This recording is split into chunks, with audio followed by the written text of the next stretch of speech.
Assalamualaikum warahmatullahi wabarakatuh. Perkenalkan, saya Desvia Regita Ningrum dari kelompok 4 peserta Angkatan Latsar CPNS 29 dari instansi Kementerian Desa, Pembangunan Daerah Tertinggal dan Transmigrasi. Pada kesempatan kali ini, saya akan membacakan materi mengenai Whole of Government. Sebelumnya, pada agenda 3, saya berkesempatan difasilitasi oleh Ibu Nora selaku Widya Iswara yang memberikan 3 bahasan pada agenda tersebut terkait manajemen ASN, pelayanan publik, dan juga whole of government. Adanya fungsi ASN menurut Undang-Undang Nomor 5 Tahun 2014 tentang Aparatur Sipil Negara, yaitu sebagai pelaksana kebijakan publik, sebagai pelayan publik, serta perekat dan pemersatu bangsa. Adanya fungsi tersebut merupakan salah satu latar belakang mengapa dibutuhkannya konsep dari whole of government sendiri.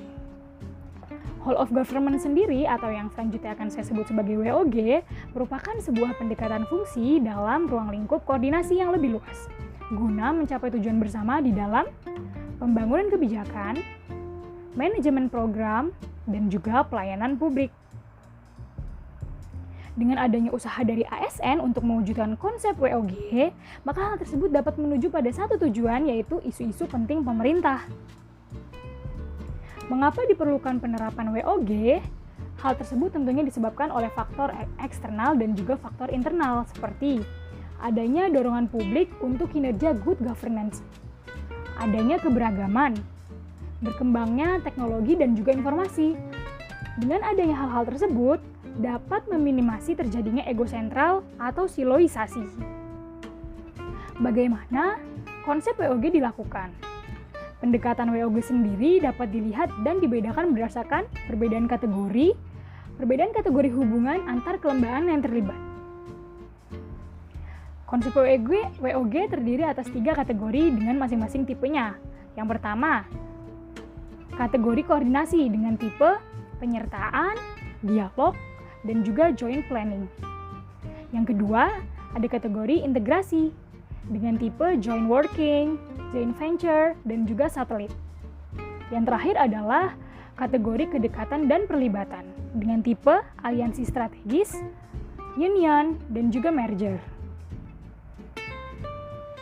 Contoh praktik WOG di dalam kehidupan bernegara seperti di Indonesia antara lain adalah penguatan koordinasi antar lembaga, membentuk lembaga koordinasi khusus, membentuk gugus tugas, seperti adanya gugus tugas COVID pada tahun 2020 yang sudah dibubarkan dan kemudian digantikan dengan pembentukan Komite Penanganan Coronavirus Disease atau COVID-19 dan Pemulihan Ekonomi Nasional atau biasa disebut dengan KPCPEN.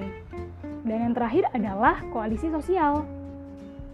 Apa saja tantangan praktik dalam WOG?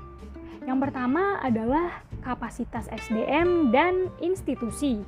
Perbedaan kapasitas ini bisa menjadi kendala serius dalam pendekatan WOG. Misalnya saja, terjadi merger antar kelembagaan, di mana terjadi penggabungan SDM dengan kualifikasi yang berbeda. Kemudian contoh yang kedua adalah tantangan nilai dan budaya organisasi. Hal ini dapat menjadi kendala jika terjadi upaya kolaborasi sampai dengan penyatuan kelembagaan.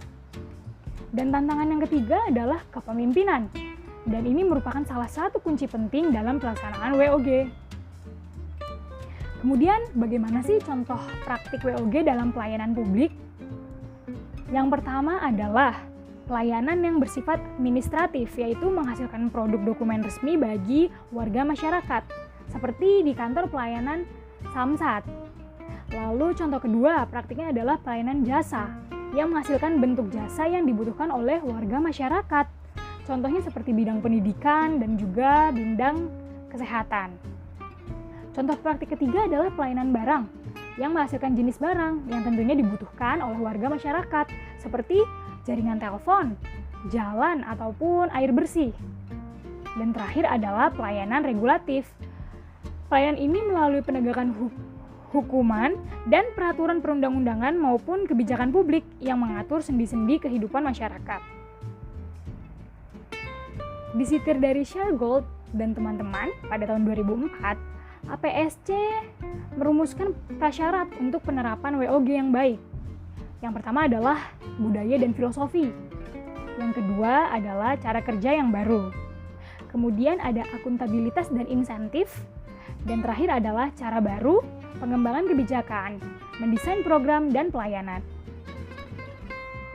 Beranjak kepada best practice WOG. Yang pertama ada dari negara Inggris, itu dengan WOG account. Lalu yang kedua dengan negara Australia, ada contohnya tadi APSC atau Centerlink. Yang ketiga ada dari Amerika Serikat, seperti Integrated Portal atau portal yang terintegrasi di www.usa.gov.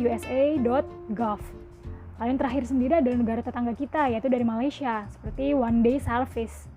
Nah, kalau di Indonesia sendiri, sekarang sedang marak juga dengan e-government, yaitu mulai dari pemerintah daerah cakupannya hingga pemerintah pusat. Contohnya kalau di pemerintah daerah itu seperti adanya e-voting. Jadi untuk masyarakat untuk dalam pilkada atau pemilu bisa melalui sistem online e-voting tersebut. Lalu untuk yang di pusat yang mungkin awal-awal tahun ini sedang marak adalah e-filing, itu yang disediakan dari Direktorat Jenderal Pajak untuk aplikasi pelaporan SPT pajak. Hal-hal seperti ini, seperti e-government yang merupakan salah satu perwujudan dari WOG, sangat memudahkan bagi kita masyarakat dalam masa pandemi ini untuk tetap menjadi warga masyarakat yang baik dan menjalankan sebagai kewajiban-kewajiban kita. Sekian materi Whole of Government dari saya hari ini. Mohon maaf bila ada kekurangan dan sampai jumpa pada kesempatan yang berikutnya.